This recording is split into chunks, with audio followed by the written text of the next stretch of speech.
Very cool trick on how to use the eyedropper with a color palette. So what you can do is go to Pinterest, pick any color palette that you want. This is the one that I chose.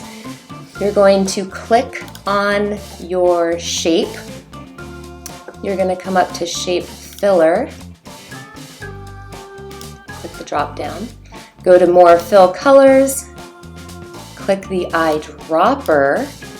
And then you're going to hover over any of the colors in your palette. So pick purple, click OK, and then it automatically changes it for you. That way you can create your own buttons and your own templates using the palette that you want.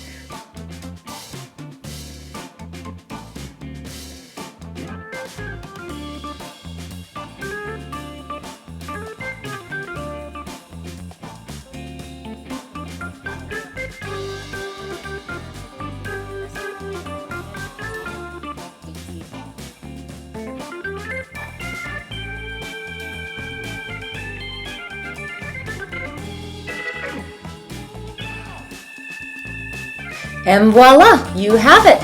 See you next time.